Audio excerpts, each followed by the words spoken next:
watching them be so happy, watching my son grind the way he did, to get to the point where he got to the goals that he wanted to do was truly amazing.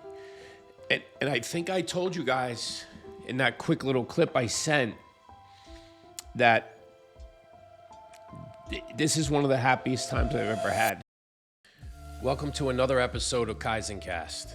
Small steps, big changes. There's a couple things that I want to talk about today because I was thinking about last week when Ian was here, and what an amazing first interview that I was blessed to have with him, that he was so open about everything that was going on in his life. You know, you don't really think about somebody that worked that hard to get to the top, his pinnacle, to get to the MLB, and then realize that he was going through so much mentally, not physically, mentally, and nobody was there to help him. And that's something that really makes me upset, makes me nervous. And to see him turn his life around, again, I keep thinking about it. You know, I've been going through some tough times with financially over the last 3 years, but to watch him do what he did and financially be set or pretty set, and then walk away from a game that he loved since he was a young kid, that really hit home with me, because I never thought anybody that would make it to the big leagues, and I'm sure there's a lot more guys out there that this has happened to that don't talk about it or don't want to talk about it. Or maybe they do. I'd love to have him on. But Ian opening up and being that honest about, you know, how sad and depressed he was with his life, to think about taking his life, actually, I was dumbfounded. For the first time in my life, I was silenced. I don't really have that. That's not something that really happens to me. I don't really, my words don't really stop, and I usually have something to say. That one there, that was, especially coming from a friend that I've known for over, 2.5 years, and we become very close. Our boys are friends, and it's something very, very special to me. With that happening, it was just truly amazing to hear that come out of his mouth, because I didn't know that what his depression was about and how deep it was, and he was willing to share it with us, which I think was truly amazing. And I just want to thank Ian again for actually taking the time and putting himself out there in a position where you can be pretty vulnerable about things. And that was an amazing first interview, and I can't thank him enough. I've had many people say to me they want to come on, they're thinking about it. He jumped right on, and he had no problem opening up, and that's what I want to see happening on this podcast. It's about people's struggles, it's about people's successes, it's about how we deal with opportunities, how we deal with our emotional part of our life. It's something that, to me, we forget to think about all that stuff. You know, it's always, how do I get to the top and everything? Like I keep telling everybody, instant gratification. We do things on TikTok, Instagram. Everybody sees all the happy shit, but there's a lot of hard work and a lot of grinding and a lot of no sleep and a lot of stress. Even when you get to the top, there's still a lot more work to be done if you want to be great. So again, I just want to thank Ian for all that info, and I had a wonderful time with him. Like I said, he's a true gentleman, and he's a true friend, and I'm blessed to have him in my life. The second thing that I really, really want to talk about is, over last week, you may or may not know, but I think I threw something out there on Instagram about being at the College World Series, my son's Division III College World Series championship out in Ohio. It was something that was truly, truly amazing. Everybody knows that I played at a pretty high level, got to two regionals, and I was telling people out there that because of my failure, well, I call it failure, but it really wasn't, because of the way I looked at my life, that because of me not getting drafted, that was my ultimate goal. I blocked out a lot of the positive things that I've done throughout my 4 years at Providence College, and I don't really remember a lot of the stuff. Even my senior year, it's really sad. I don't know why. I guess I put it in some part of my brain and then shut it off and then said, screw this. This is not. But it was such a horrible way to think about that because I had so many positive things that went on in my life. And I can't believe that I truly can't remember them. And this time with my son, actually all my kids, and I'm sorry if I get a little emotional because it was an emotional time for me.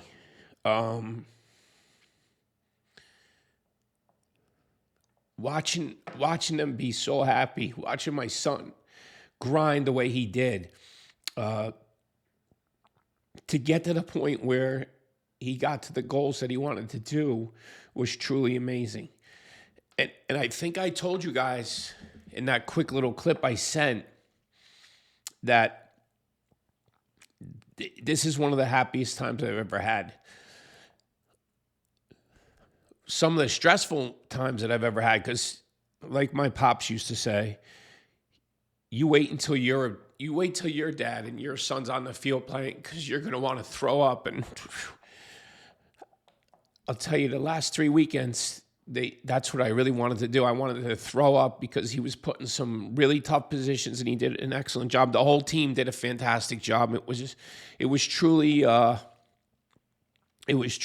amazing to watch and be a part of. And this is what I've been teaching my kids, not only my oldest son, but the grind that you have to put in, the challenges that you have to give yourself every single day to deal with the stress, to deal with the hard work, to get kicked in the balls, because you do a lot of times, but it's the people that can get up from that and pick themselves up and get over that next hurdle and be like, okay, I'm on to the next thing. And I'm going to defeat the last thing that I did. Those are the people that are successful. Those are the real winners in life. Because like I said, you see all these people on Instagram and TikTok, and it's just about what great things they're doing now. That's not how it all started. I'm sure when they started their podcasts and they were doing their quick little reels and all that other stuff, it took months, years. I don't know. I'm going through it myself, but it's been nothing but a joy because it gives me an opportunity to speak my mind and tell people how I really feel. And like I said, it's my podcast. You could like it or don't like it. I hope that everybody likes it because I really want to help people. And being out in Ohio and watching my son compete,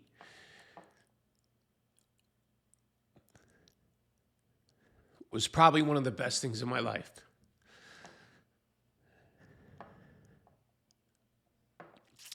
Because I know what he went through. That's what makes me happy. I also said, you have to remember, happiness isn't created with how many houses you have or how many cars you drive or how many watches you own or how many times you go on vacation. That was happiness for me. True happiness was watching my kid get out there and compete. Now, that could be different. It doesn't have to be sports. It can be other things for other people. It could be, they can be involved in music. They can be involved in theater, whatever it may be. But to watch the joy, and listen, there was joy, there was stress, there was parts of the time where he was angry because he wanted to be on the field more. Like, he's my son, so I totally get all that. But the one thing I told him, and truthfully told him, I said, please do not do what I did. And this is why I think I'm here today, to share this with everybody, because like I said, I probably shouldn't be here, but with my son being a lot like me, I told him, please enjoy every moment, because first of all, it comes and goes so quick, and now his baseball career is over. So he's on to the next thing in his life, which is going to be something fantastic. But remember to enjoy that. Enjoy every single moment of that, because I didn't. And that bothers me. Truthfully, I didn't think I was going to get this emotional today, everybody, but it is what it is. It's part of life. And I'm just truly blessed, and I'm truly happy to see my kids. They're all succeeding, every single one of them. But this happened to be my oldest first son's opportunity to shine, and he did. He led a team that, there's a bunch of seniors that have been together for a while, but they all led that team they put that team on the map in Rhode Island. Congratulations, fellas. That was something very, very special. So I can't thank you. I can't thank my son enough, because he gives me the strength, and my daughter and my other sons give me the strength to keep pushing forward.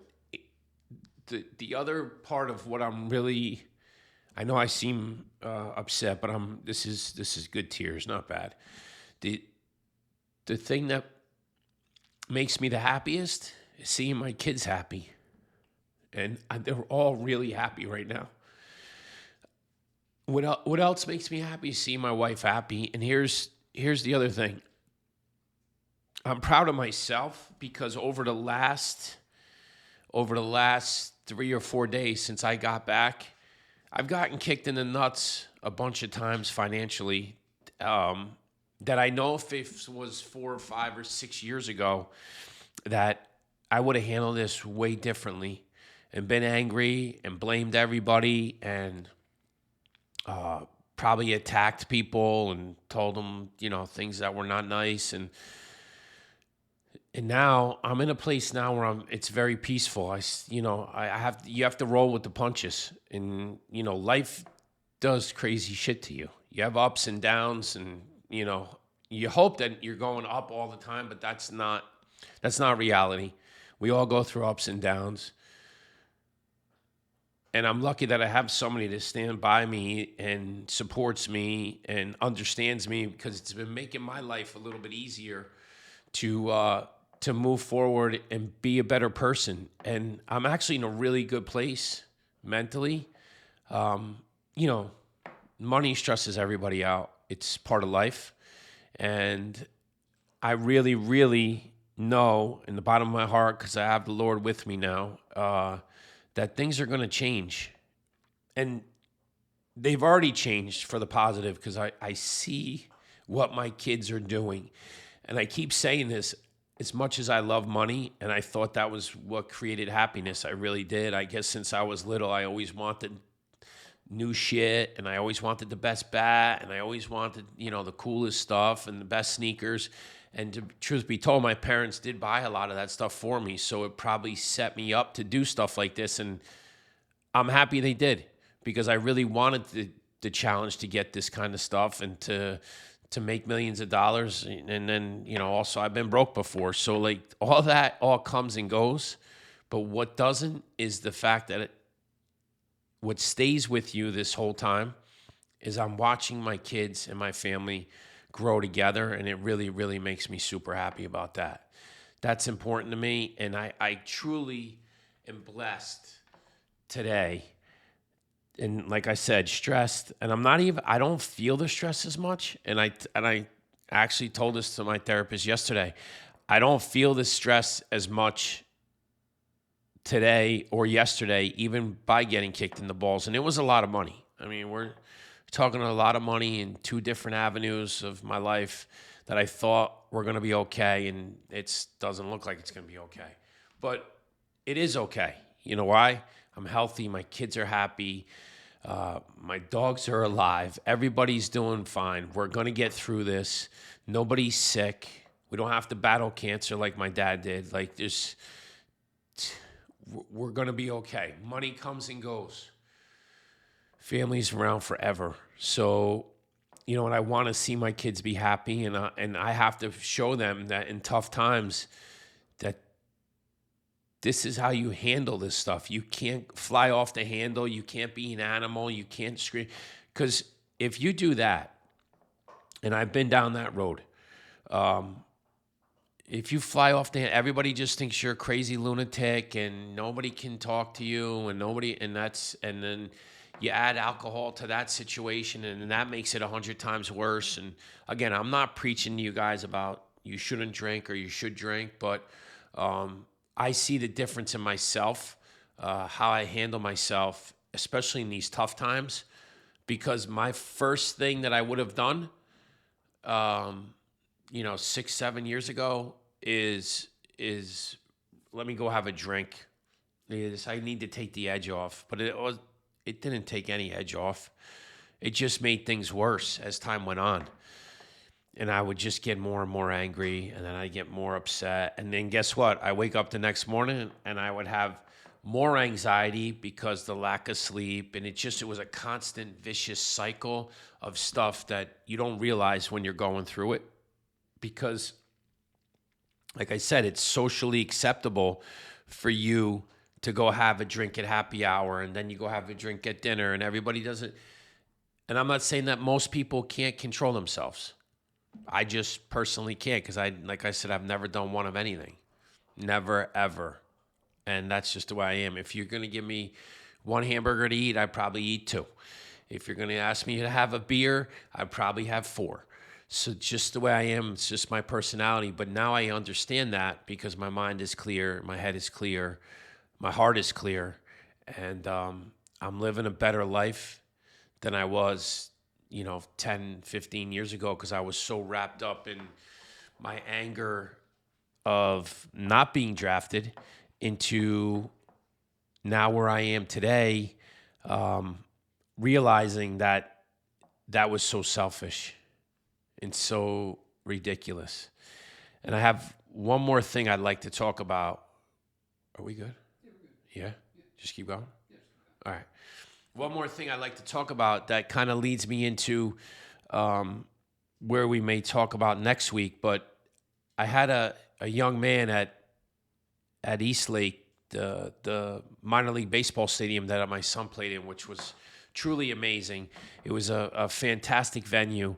And I watched the games in the outfield, everybody, because my dad used to watch the game in the outfield. And truthfully, it's because I don't really like to hear parents or other fans talk about the kids, or including my own son. So I like to watch the game by myself. I'm very knowledgeable about the game. So 1 or 2 dads usually come out and hang out with me. But I happened to run into the head ground crew, a gentleman who was pretty young, probably late 20s, early 30s.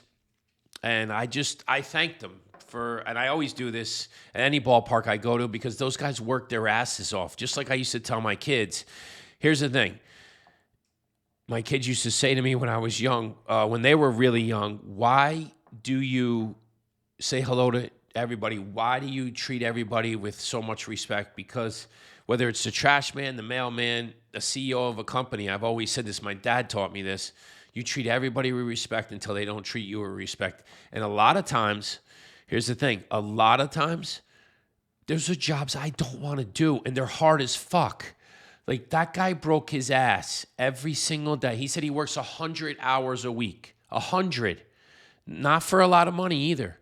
And Major League Baseball pays his contract, and it's, for the amount of hours he's working less than minimum wage for in the times during the season. It's incredible. He was telling me, and the field was amazing. But he actually opened up to me, and I guess I have a little bit of that where people don't mind telling me their stories. He said to me he was going through a tough time and getting divorced, had a little bit of a gambling problem. But as time went on, we talked more and more, and I was like, it's amazing that you came into my life because I just started a podcast basically about all this stuff. And he was like, I can't believe this. He goes, I don't really ever talk to anybody. He goes, but you were just so nice and, told me what a great job I did on the field. It was easy to talk to. And one thing led to another, and I was headed to the gym and you told me about your podcast and now we're talking about my life. And I'm like, that's what I'm supposed to be doing. I'm supposed to just talk to people and explain to them that you're not the only one out there. Like, there's a lot of people that have been down this road or going down this road, And I've hit every category. What do you want to talk about? Alcohol, done it. Gambling, done it. Drugs, done it. Anger, done it. So talk about recreating myself into a better person. And he said to me, he goes, wow, that transformation. I said, I showed him a picture of myself when I was over 300, almost 300 pounds and where I am today. He goes, that's not you. And I said, oh, it most certainly is. It's on the podcast and you can see it. But it definitely was me. I go, but I was in a very, very bad place mentally. And now I'm in a very good place. And I'm, again, never been in better shape in my life. And going through life where the day-to-day struggles, they're stressful, but they're not beating me.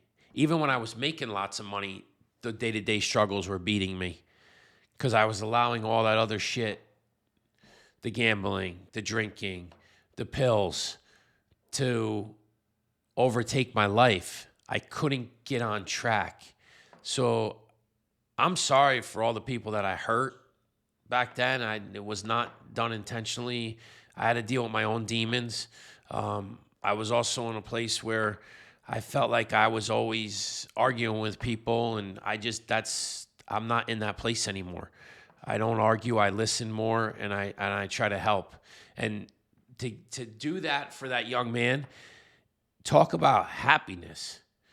That was something special because he gave me his number. He really wants to stay in touch. He wants to be part of the podcast. He's hoping that we have merch soon. So I feel like these things that I'm doing to help people is creating something special in my life that is probably going to work out to be something great, I think.